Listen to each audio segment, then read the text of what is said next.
నర్సన్నపేట నియోజకవర్గానికి రాజకీయంగా ఎంతో ఉన్నతి కల్పించి మొదటి నుంచి రాజకీయాల్లో చురుకుగా పాల్గొని తన అమ్మగారు అలాగే మాజీ ఎమ్మెల్యేగా పనిచేసినటువంటి బొగ్గు లక్ష్మణరావు గారు మనకి ఎంతో నియోజకవర్గానికి సేవ చేశారు.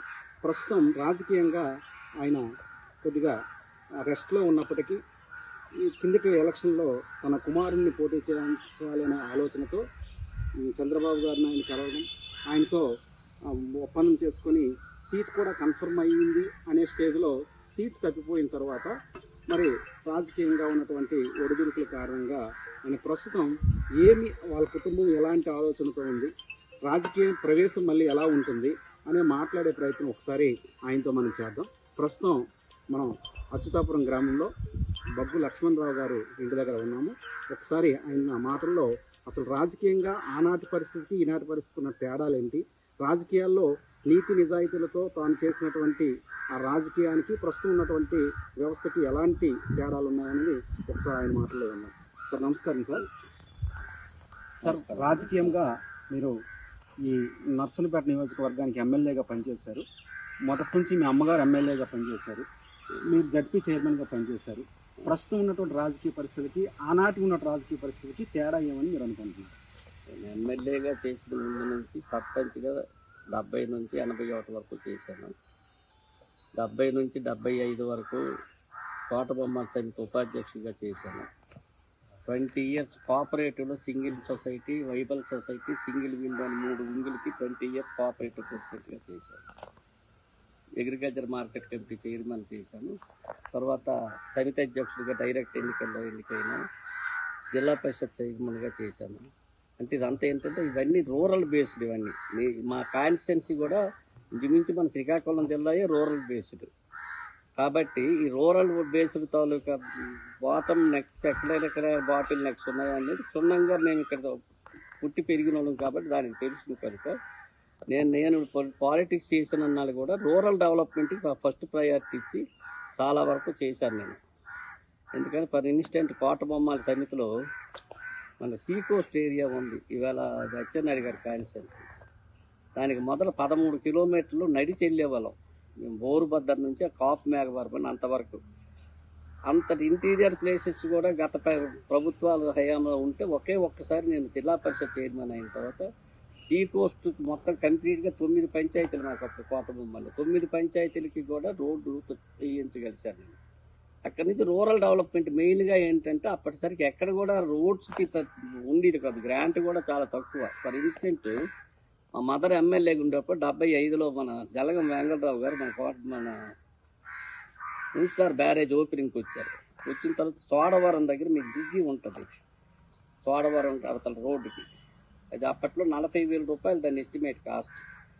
దానికి కూడా గ్రాంట్ లేని పరిస్థితుల్లో జలగం వెంగళరావు గారి చేత ఫౌండేషన్ వేయించి ఆ 40,000 బ్రిడ్జి కట్టించడానికి జలగం వెంగళరావు గారు చీఫ్ మినిస్టర్ ఫౌండేషన్ వేయడం జరిగింది ఆ రోజుల్లో. అంటే అంత కష్టంగా ఉండేది రూరల్ డెవలప్మెంట్ చేయడం ఫండ్స్ విషయంలో. నేను ఎమ్మెల్యేగా ఉండేటప్పుడు కూడా కంబైన్డ్ స్టేట్కి మా స్టేట్ బడ్జెట్ 20,000 కోట్లు. ఇప్పుడు ఒక్కొక్క బైఫర్కేషన్ అయిన తర్వాత 3,50,000 కోట్లు కూడా ఉంది. కనుక డబ్బులు ఎంత కావాలన్నా తెచ్చుకోగలిగిన స్టేజ్లో ఉంది. మరి నేను ఈ రూరల్ డెవలప్మెంట్కి ఎక్కువ ప్రయారిటీ అప్పుడు ఇవ్వడం, మిగతా సరే ఇండివిజువల్ బెనిఫిట్స్ కోసం వచ్చిన వాడికి న్యాయసమ్మతంగా చెప్తే అవి చేయడం తప్ప నేను ఏదో పార్టీని నిలబెట్టానో లేదంటే ఇంకొకటి ఆశించు ఇంకొకటి తీసుకోనో నేను చేయడం అనేది నేను చేయలేదు. జనరల్గా ఓవరాల్గా డెవలప్మెంటు దాన్ని చేశాను. అయితే మీ పీరియడ్లో ఏం చేశారంటే మనకు అప్పుడు జూనియర్ కాలేజీలు 3, సారావుకోటకు అప్పుడు కాలేజీ లేదు, జూనియర్ కాలేజ్ గవర్నమెంట్ కాలేజెస్. అనేక సందర్భాల్లో మేము ఆ సంవత్సరం 99 35 కాలేజీలు స్టేట్లో శాంక్షన్ అయినాయి. కానీ అందులో సారావుకోట నెగ్లెక్ట్ అయ్యింది. అప్పుడు నేను చీఫ్ మినిస్టర్ గారితో మాట్లాడాను డైరెక్ట్గా, సార్ ఇలా మేము ఒక కాలేజీ వచ్చినా మేము ఎక్కడైనా రాష్ట్రంలో ఒక కాలేజీ వచ్చినా మీకు సారావుకోట కాలేజీ ఇస్తామని చెప్పామండి. ఇవాళ 35 కాలేజీలు ఇచ్చినా మేము ఇవ్వలేని పరిస్థితుల్లో మళ్ళీ ప్రజలు మమ్మల్ని చెయ్యి పట్టి అడిగించుకునే పరిస్థితి మాకు కాదు. మీరు ఒకవేళ ఆ కాలేజ్ ఇవ్వకపోతే క్యాండిడేట్ని సెలెక్ట్ చేసుకోమని కూడా చెప్పాను. నేను అప్పటికి అఫీషియల్గా డిక్లేర్ అయిపోయిన క్యాండిడేట్ని. అప్పుడు ఇమీడియట్గా ఆయన ఏంటంటే జీవో ఇష్యూ చేసి సారావుకోట కాలేజ్ ఓపెన్ చేయించారు. ఆ తర్వాత నా పీరియడ్లో షిఫ్ట్ సిస్టమ్ లేకుండా అటు పోలాకి కాలేజీకి కానీ నరసనపేట కాలేజీ జల్లుమూరు ఈ కాలేజెస్ అన్నీ ఉంది. ఉదయం హై స్కూలు మధ్యాహ్నం ఇవి. అది షిఫ్ట్ సిస్టమ్ లేకుండా ఇండివిజువల్ బిల్డింగ్స్ అన్ని ప్రొవైడ్ చేసి కంటిన్యూగా కాలేజెస్ అవి రన్ చేసినట్టు అవి చేశాం. అట్లాగే ఎలక్ట్రికల్ సబ్ స్టేషన్స్ మన జల్లుమూరు సబ్ స్టేషన్ కానీ సారో ఎక్కడ ఉన్నది సారోకోట సబ్ స్టేషన్ ఇవన్నీ నా టైంలో అవి చేసాం. డెవలప్మెంట్ నా ఫస్ట్ ప్రయారిటీ అట్లా చేసుకొచ్చాను. కానీ మరి ఆ కార్యకర్తల్లో కూడా ఆ రోజు అసంతృప్తి కూడా లేదండి. ఉంటే నేను 20 సంవత్సరాలు 4 ఎలక్షన్స్లో చేసినప్పుడు కూడా నా ఓట్ బ్యాంక్ అరౌండ్ 45,000 అట్లా ఉండేది. మాకు 1 లక్ష లోపు పోల్ అయ్యి అప్పుడు. మరి నేను ఆ చక్కని చేయకపోతే నా కార్యకర్తలు అంతవరకు గౌరవించరు కదా. ఇవాళ కూడా ప్రతి ఊర్లో కూడా కార్యకర్తలు నాతో కాంటాక్ట్స్లో ఉంటారు.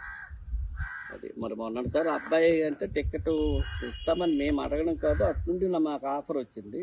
మేము వెళ్ళి మాట్లాడాం. మరి ఏ కారణాల చేత మరి నేను మరి వారు అనుకున్న ఎత్తుకు మేము ఎదగలేదేమో నాకు తెలియదు. 40-30 సంవత్సరాలు ఈ పార్టీలో పనిచేసిన తర్వాత ఎందుకు టికెట్ మిస్యూజ్ అయ్యిందో ఎట్లా మారిందంటే నేను మరి దాన్ని విడమర్చి చెప్పే స్థితిలో నేను భావం నుండి తెలుగుదేశం పార్టీలోనే ఉన్నారు. మరి మొదటి నుంచి రాజకీయంగా నియోజకవర్గంలో అన్ని స్థాయి వ్యక్తులతో పరిచయాలు ఉన్నాయి. అలాగే తమ అబ్బాయి అయినటువంటి బొగ్గు శ్రీను గారు వైద్యంలో వారు అత్యున్నత స్థితిలో ఉన్నారు. అటువంటి వ్యక్తిని రాజకీయాల్లో తేవాలనే ప్రయత్నం మీరు చేశారా, పార్టీ చేసిందా? అతను హాస్పిటల్ పెట్టిన తర్వాత 2 ఎలక్షన్స్ అయినాయండి. కానీ ఎప్పుడు మా అబ్బాయికి ఆ దృష్టి ఉంటే అసలు నా తర్వాత మా అల్లుడికి నేను పెట్టాను. అప్పుడు నేను 2009లోనే నేను నెక్స్ట్ మరి కంటెస్ట్ చేయనని చెప్పాను. నేను పొలిటికల్ ఫ్యామిలీ అయినప్పుడు కూడా నేను మరి నాకు ఏజ్ గడుస్తుంది వద్దని. మరి మొన్నటిసారి టికెట్ అనేది అభిప్రాయం కానీ ఆ ఆలోచన కూడా మాకు లేదు. మేము పబ్లిక్ కాంటాక్ట్స్లో ఉన్నప్పుడు కూడా లేదు. కానీ అక్కడి నుంచి నాకు మా ప్రతిపాదన వచ్చింది. కోన్ రవి గారు అప్పుడు పార్టీ అధ్యక్షుడు, జిల్లా పార్టీ అధ్యక్షుడు గారు కోన్ రవి గారు, రాష్ట్ర పార్టీ అధ్యక్షుడిగా అచ్చెన్నాయుడు గారు ఫోన్ చేసి ఇట్లా ఉంది చంద్రబాబు నాయుడు గారు మీకు చెప్పమన్నా మీ అబ్బాయిని పెట్టమని ఆయన చెప్పిన మీదతే మేము ఒకసారి వెళ్ళి ఆయనతో 1-to-1 నేను మాట్లాడి కన్సల్ట్ ఇస్తానని చెప్పడం, మేము 1-to-1 ఆయనతో మాట్లాడి ఆయన నాకు ప్రపోజ్ చేసిన తర్వాత మేము బయటపడి వేరియస్ దీనిలో మేమంతా కాంట్రాక్ట్ పెంచుకున్నాం. మరి ఇది ఎందుకు వచ్చిందో లాస్ట్లో నాకు టికెట్ మాత్రం అనేది నాకు తెలియదు. అది లాస్ట్ వరకు తెలియదు. అంటే నియోజకవర్గంలో చాలా వరకు ఈ ఎన్నికల్లో తప్పనిసరిగా లక్ష్మణరావు కుమారుడు శ్రీనివాసరావు పోటీ చేస్తారనే ఒక అవకాశం అయితే ఉండేది, ప్రజలందరికీ తెలిసింది. లోకేష్ గారు నరసనపేట పర్యటనకు వచ్చినప్పుడు కూడా మీరు వచ్చి కలవడము, ఆ రోజు పార్టీ టికెట్ కోసమే వచ్చారు, మాట్లాడారు, టికెట్ కన్ఫర్మ్ అయిపోయింది అన్న స్థాయిలో కూడా ప్రచారం జరిగింది. ఆ తర్వాత అనేక విషయాల్లో మార్పులు జరిగాయి. అది ఏంటి, దానికి అసలు ఏం కారణమని మీరు అనుకుంటున్నారు? బిహైండ్ ద డోర్స్ ఏం జరిగిందో నాకు తెలియదు. మరి నేను చెప్పే పరిస్థితులు లేదంటున్నా కదా. నాకెందుకంటే 70% ఇది నేను అడిగింది కాదు, ఆయన ప్రపోజ్ చేసి ఒకసారి కాదు, నేను అచ్చెన్నాయుడు గారు రాష్ట్ర పార్టీ అధ్యక్షుడిగా చంద్రబాబు నాయుడు గారితో కలిసి 40 minutes మాట్లాడడం. ఆ తర్వాత మళ్ళీ మన కబురు పెడితే మా అబ్బాయి నేను అచ్చెన్నాయుడు గారు మళ్ళీ ఆయనతో మాట్లాడడం. మళ్ళీ ఎలక్షన్ ముందు మళ్ళీ రమ్మంటే నేను ఎంపీ గారు అచ్చెన్నాయుడు ముగ్గురు మళ్ళీ చంద్రబాబు నాయుడుతో కలిసినప్పుడు 3 సార్లు కూడా నువ్వంతా రెడీ చేసుకుని నువ్వు ఎలక్షన్ టికెట్ అనౌన్స్ చేస్తానని ఆయన చెప్పారు తప్ప ఎందుకు తప్పిపోయింది బిహైండ్ డోర్స్ ఏంటి జరిగిందంటే చెప్పే పరిస్థితి అయితే నేను అభియోగాలు నేను చేయలేను. రాబోయే ఎలక్షన్లో తప్పనిసరిగా శ్రీనివాసరావు పోటీ చేస్తారా? పోటీ చేసేందుకు మీరు ఎటువంటి ప్రయారిటీని మీరు తీసుకుంటున్నారు? ప్రజలతో కాంటాక్ట్స్ రాజకీయం అంటే రాజకీయంగా కాదండి, ప్రజలతో టచ్లో ఎప్పుడు ఉంటామండి. ఆయన నా దగ్గరికి కష్టంకి సుఖంకి రకరకాలుగా వస్తారు. నాకు కొన్ని కాంటాక్ట్స్కి కనీసం 1000 ఫోన్ నెంబర్ నా ఫీడింగ్లో ఉంటాయి. రెగ్యులర్గా టచ్లో ఉంటాను. తర్వాత అబ్బాయి కూడా ఆ రోజుల్లో డిఎం చేసిన డాక్టర్లు ఎవరు శ్రీకాకుళం ప్రాక్టీస్కి రాలేదు. ఒకప్పుడు వైజాగ్ నుండి వీక్లీ వన్స్ రావటమే తప్ప డైరెక్ట్ ఇక్కడ ఎవరు చేయని పరిస్థితుల్లో నేను అప్పుడు ఏంటంటే వాడు చదువుతున్నప్పుడే మన కనీసం మన ప్రాంతాలకి అందుబాటులో ఉండాలి కదని చెప్పి నేను మొదట వారికి పబ్లిక్లో ఉండాలంటే నేను ఎట్లా గైడ్ చేశానంటే, నువ్వు ఒకవేళ ఎంబీబీఎస్తో అయిపోతే మన ఊర్లో ప్రాక్టీస్ పెడతా, మన ప్రాంతానికి మనం సర్వీస్ చేయడానికి అవుద్దని చెప్పాను నేను. ఆ ఎంబీబీఎస్ అయిన తర్వాత ఫస్ట్ అటెంప్ట్లోనే ఎండీ వచ్చింది ఆయనకి. ఎండీ వచ్చిన తర్వాత నీ ఎండీకి సరిపోయిన పరిధి మన గ్రామం కాదు కాబట్టి నరసనపేటలో ఉంటే అప్పటిసరికి ఎండీలు ఎవరు లేరు, అక్కడ బాగుంటుందని చెప్పి ఇవాళ ఇప్పుడు మన ఎస్వీఎల్ కళ్యాణ మండపం తర్వాత టీవీకి వాళ్ళు పెట్రోల్ బంక్ పక్కన సైట్ 2 సైట్లు కొన్నాను. ఒకటి రెసిడెన్స్ కోసమని, ఒకటి హాస్పిటల్ కోసమని. ఈలోగా వాడు డిఎం వచ్చాడు. డిఎంలో మనకి అప్పటికి జిల్లాలో సెకండ్ డిఎం మన మూర్తి గారు అనే మన ఇక్కడ ఉన్నారు కదా. అప్పుడు డిఎంకి నీకు నరసనపేట పరిధి కాదు, శ్రీకాకుళం హెడ్ క్వార్టర్లో పెడతామని చెప్పి, మళ్ళీ ఒకవేళ డాక్టర్గా పాస్ అయ్యి వచ్చిన తర్వాత ఇక్కడ ఉండడానికి ఏమైనా ఎజిటేట్ చేస్తారని చెప్పి ఆయన చదువుతున్నప్పుడు నేను అక్కడ సైట్ కొని ఇక్కడ సైట్ సమ్మించాను.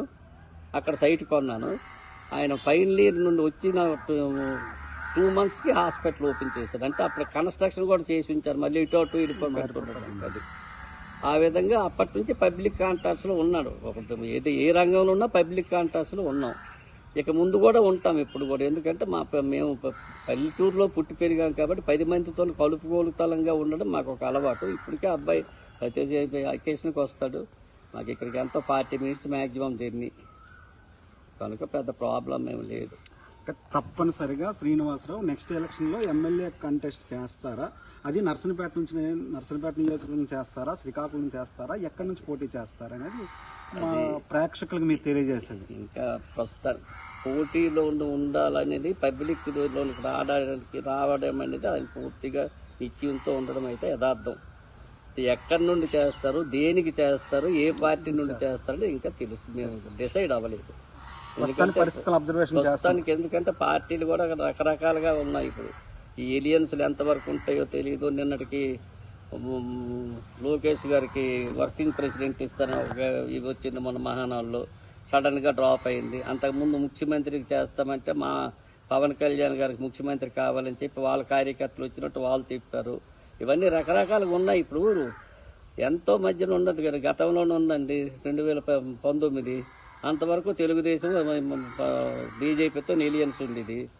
ఈ లోపల ధర్మ పోరాటాలు అని చెప్పి అదే బీజేపీతో వ్యతిరేకించడం, ఓడిపోవడం జరిగింది. పాలిటిక్స్ లో ఏది నిశ్చయం అనేది ఎవరు ముందు చెప్పలేము. బట్ మేము పాలిటిక్స్ విడిచిపెట్టే ప్రశ్న లేదు. పాలిటిక్స్ లో ఉండడానికి మా అబ్బాయి 20% కృతనిశ్చయంతో ఉన్నాడు. అయితే ఎక్కడి నుంచి ఏ పార్టీకి చేస్తామా లేకపోతే ఏంటంటే ఇంకా దానికైతే డిసైడ్ చేయలేదు. బట్ నవయ్యా మేము తెలుగుదేశం అంతవరకు అయితే ఉంది. అది కంటిన్యూ అవుద్దంటే మరి మొదట నేను ఇంత సీనియర్ నాకే లేకపోతే కొత్త కుర్రోళ్ళకి వీళ్ళు ఎంతవరకు అవకాశం ఇస్తారనేది మరి నేను ఇప్పుడు డిసైడ్ చేసుకునే పరిస్థితిలో ఉన్నాను. నేను ప్రస్తుతంలో నర్సనపేట నియోజకవర్గ ప్రజలకు మీరిచ్చే సలహా కానీ సూచన కానీ ఏమైనా ఉందా? వారికి మా స్థితిలో మా చెయ్యగలిసిన ఏ సహకారమైనా రాత్రైనా పగలైనా చేయడానికి సిద్ధంగా ఉన్నాం. మా ప్రజానీకాన్ని మేము వదులుకోవడానికి సిద్ధంగా లేము. మా అభిమానులు అంటూ ప్రతి దగ్గర ఉన్నారు. మా అభిమానులు ఒకవేళ న్యూ జనరేషన్కి మేము కొత్త అవ్వచ్చు. బట్ తండ్రితో పరిచయం ఉంటే ఆ కొడుకుతో పరిచయం ఉంటే మనవడు కూడా మాకు కొత్త కాదు. కాబట్టి ఈ నియోజకవర్గంలో నేను 20 సంవత్సరాలు ఎమ్మెల్యేగా, జిల్లా పరిషత్ చైర్మన్గా ఇంచుమించుగా 30 సంవత్సరాలు చేశాను. నేను 35 సంవత్సరాలు చేశాను యాక్టివ్ పాలిటిక్స్. నేను 81లో సమితి ప్రెసిడెంట్ అండి. సర్పంచ్ ఆ పీరియడ్ వదిలేండి. 81 నుండి 2009 వరకు కూడా నేను కంటెస్ట్లో ఉన్నాను. 2013 వరకు నేను ఇన్ఛార్జిగా ఉన్నాను. మరి ఇన్ని సంవత్సరాలు పబ్లిక్ కాంట్రాక్ట్స్ ఉన్నాను. మరి వాళ్ళ బాగోగులు కోరాము, ఇప్పటికీ కోరుతాను, మీకు ముందు కూడా కోరుతాను. కాబట్టి వాళ్ళతో డిస్కనెక్ట్ అయ్యే ప్రశ్న లేదు. నర్సనపేట నియోజకవర్గ మాజీ ఎమ్మెల్యే బొగ్గు లక్ష్మణరావు గారు, నియోజకవర్గ ప్రజల సేవలో ఎల్లవేళ ఉంటాము, ఇకపైన వాళ్ళ సేవ అందిస్తాము. కాకపోతే ఏ రూపంలో అనేది కొద్ది రోజులు వెయిట్ చేసిన తప్ప మేము చెప్పగలము అనేటువంటి భావనతో ఆయన ఉన్నారు. ఇండియా పాకిస్తాన్ ఉద్రిక్తతలపై లేటెస్ట్ అప్డేట్స్ కోసం డౌన్లోడ్ చేసుకోండి RTV లైవ్ యాప్.